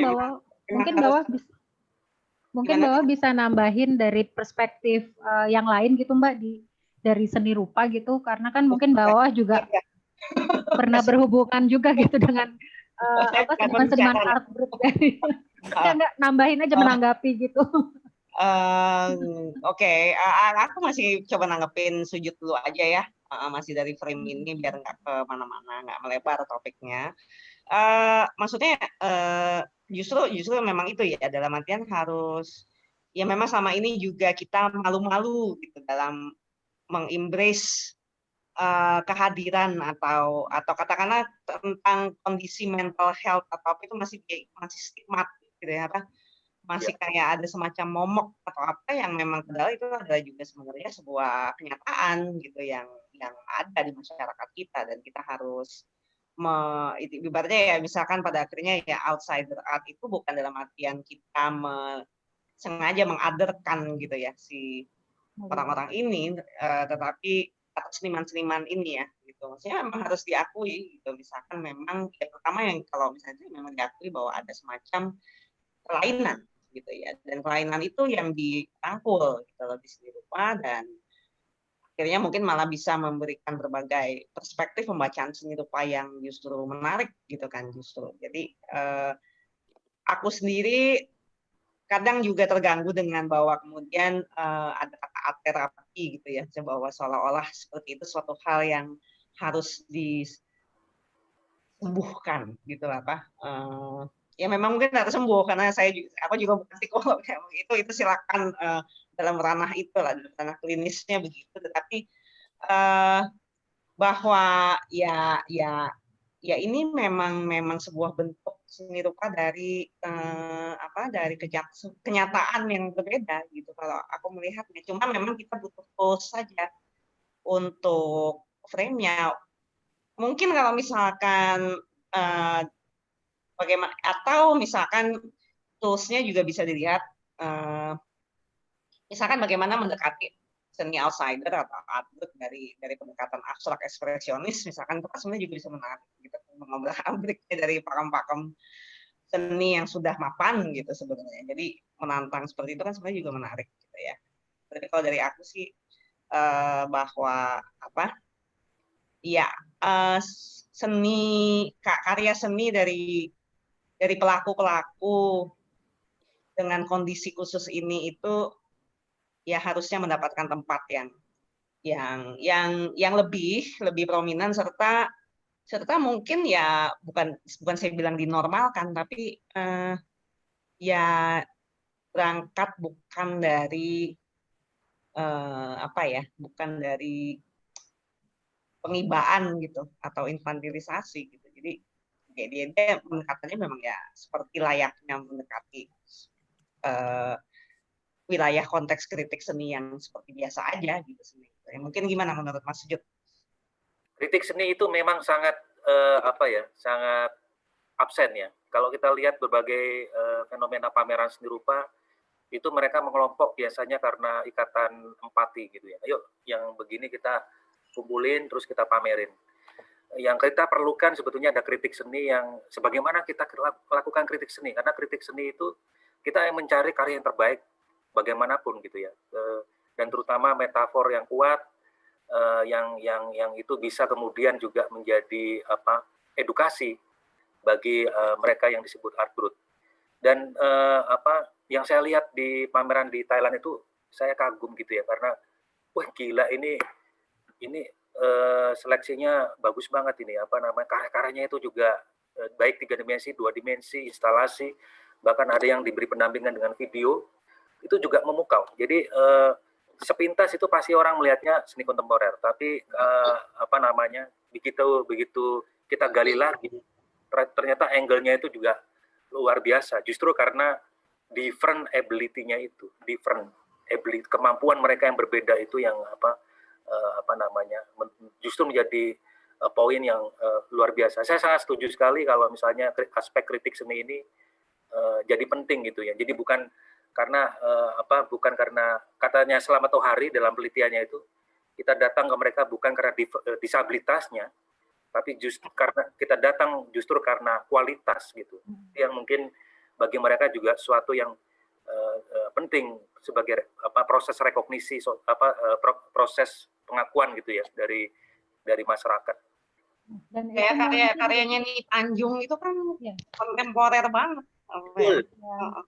Dan mungkin itu yang sebetulnya terjadi pada Jakarta Biennale 2017 Jiwa itu ya, karena kan pendekatannya tidak dengan karena IBA gitu, bukan karena artistic director dan kuratornya IBA gitu, tapi memang karena mereka mencari yang terbaik dan mereka menemukan yang terbaik itu di karyanya Ni Tanjung dan Pak Wi, dan kemudian mensejajarkannya dengan karya-karya perupa dunia gitu. Iya, iya. Ya itu dari aku. Ya, Silakan, Mas. saya ingin Mas Nawa tambahin, monggo Mas. Gimana Mas? ya, saya ingin menawarkan pisau analisis baru walaupun tidak baru. Pandangan dari Michel Foucault itu memisahkan antara kegilaan dengan karya seni, tetapi karya seni ini bisa mendorong kegilaan kepada batas-batasnya, sehingga kegilaan itu bisa hilang dalam kesekejapan menjadi sebuah karya seni. Ketika karya seni itu hadir, maka kegilaan tidak pernah ada. Ini Michel Foucault. Ya, saya bisa meresapi apa yang disampaikan Michel Foucault karena saya mendampingi seorang kakak yang mengalami kegilaan gitu. Nah, ini saya utarakan memang tidak mudah untuk dipahami, untuk diresapi gitu ya. Mengapa dia memisahkan antara karya seni dan kegilaan gitu? Karena dengan karya seni kita bisa mendorong orang dengan kegilaan kepada batas-batasnya gitu. Nah, kemudian dia mencontohkan Francisco Goya ketika dia masuk ke asilum gitu ya, sampai melahirkan karya seni Madhouse gitu ya. Nah, disitulah ada keberubahan, kegilaan berubah menjadi sebuah kekaryaan seni gitu. Dan Foucault menyebut ketika karya seni hadir maka kegilaan tidak pernah ada. Nah, ya ini bisa menjadi sebuah cakrawala baru yang bisa kita sebut sebagai kesembuhan atau pulih gitu ya. Tetapi ya ini sebuah misteri besar gitu ya. Kadang saya juga menolak bahwa ketika Pak Wi melukis seperti itu di riset sebagai seni lukis itu media untuk pemulihan. Saya bilang bahwa Pak Wi belum pulih gitu loh. Saya ngajak ngobrol-ngobrol ini, dia maunya ini, saya maunya itu, nggak pernah ketemu dan sebagainya gitu. Nah, tetapi Foucault memberi harapan itu. Gitu. Ketika kita dorong kepada batas-batas kegilaan gitu ya, dia bisa menghadirkan karya seni, dan karya seni itu adalah penghilang dari kegilaan gitu. Goya itu menjadi salah satu contoh penting. Itu aja. Baik, ini ada dua tanggapan dari YouTube nih Mas. Saya mungkin perlu membacakannya supaya kita semua bisa dengar ya. Dari Dwinanda Agung Kristianto. Ini soal penamaan istilah nih. Naming tetap perlu di Indonesia untuk sarana komunikasi menurut dia. Masih penting walaupun seniman sudah tidak mempermasalahkan soal nama atau sebutan itu. Tapi untuk produksi pengetahuan kita tetap perlu membutuhkan naming. Kalau dari Junaidi Kenyut, tanggapannya adalah istilah art brut selayaknya sudah perlu diganti di Indonesia. Saya lebih senang menggunakan istilah segalir atau seni garis liar atau segalur, seni garis luar. Sama halnya munculnya istilah raw art, atau mungkin kita juga beberapa kali sempat menyebutnya seni lian ya Mas Nawa ya. Tapi mungkin ini kita mungkin kayaknya agak terlalu pendek waktunya untuk kita bahas lagi di sini. Nanti mungkin kita bisa bikin diskusi lebih lanjut ya tentang pemakaian istilah dan bagaimana seni brut ini di peta seni rupa Indonesia gitu di lain waktu. Ini karena kita waktunya juga sudah ya Mas, monggo. Mbak Indah, saya ingin memberi contoh buku ini. Ini masih menggunakan art brut Japanese. Ini buku dari Museum Noma di Borderless Art Noma di Jepang. Nah, mereka tetap menggunakan istilah art brut untuk membuat rumpun pengetahuan gitu. Jadi art brut tidak ditinggalkan begitu saja. Tapi kita tetap tidak boleh inferior gitu ya. Kita penting memberi istilah sendiri gitu.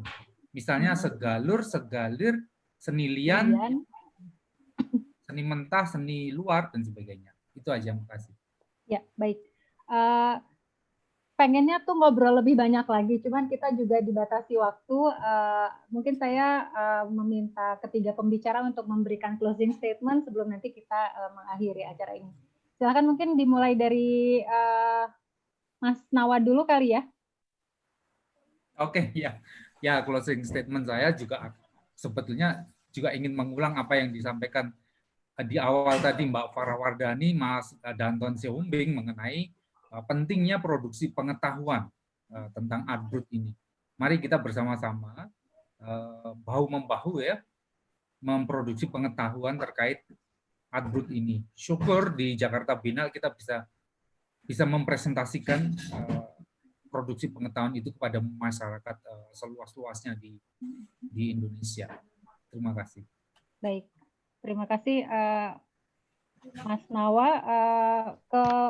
Selanjutnya ke Mas Sujud, Mas, untuk memberikan closing statement.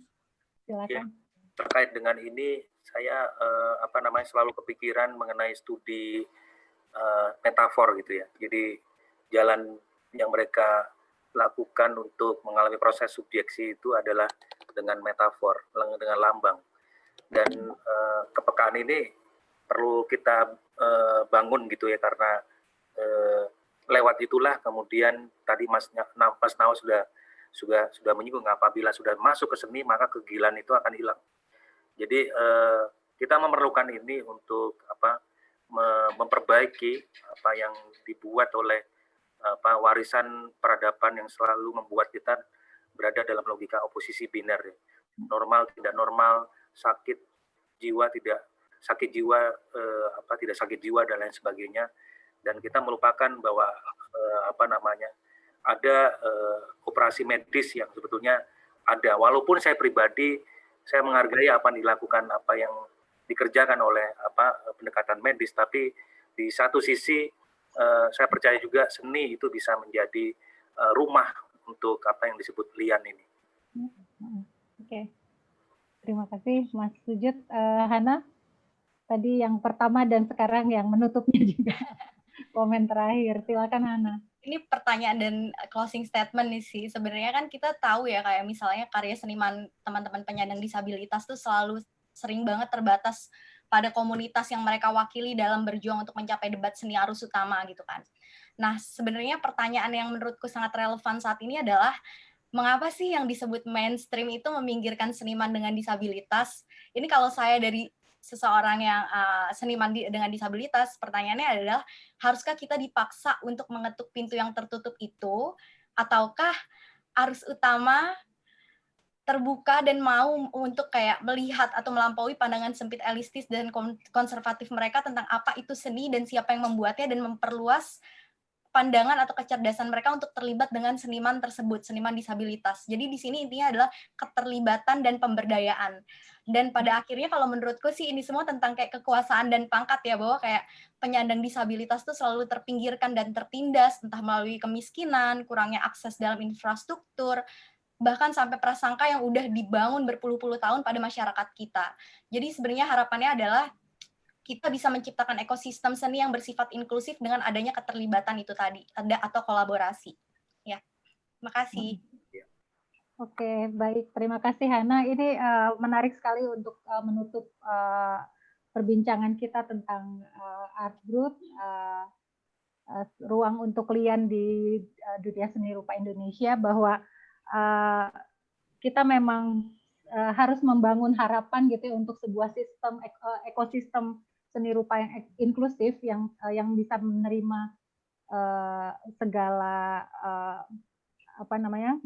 bentuk-bentuk ekspresi gitu, dan juga soal bagaimana kita harus terus membuat produksi pengetahuan tentang seni Artbrut ini supaya selalu ada ruang-ruang yang terbuka bagi seniman Artbrut untuk mensubjektifikasi dirinya gitu ya, kalau memakai istilahnya Mas Sujud. Dan mungkin itu yang sudah pernah diberikan oleh Jakarta Biennale, dan mungkin ini kita bisa terus menjadi sebuah upaya bersama untuk kita mengasah kepekaan sehingga kita bisa memperbaiki pemahaman masyarakat tentang kegilaan ya Mas Ujud. Dan mungkin karena terkait Jakarta Biennale yang temanya juga esok, mungkin ini menjadi sebuah bincang-bincang yang bisa memantik kita untuk membuka ruang-ruang yang lebih baik, karena di esok itu kita selalu berharap untuk sesuatu yang lebih baik.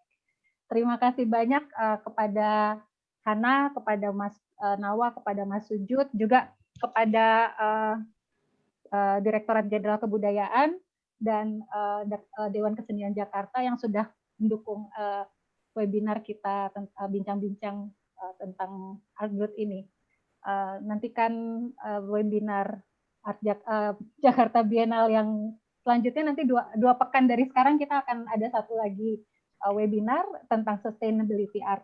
Mungkin mudah-mudahan teman-teman yang ikut serta dalam webinar kita malam ini bisa ikut hadir kembali. Terima kasih banyak.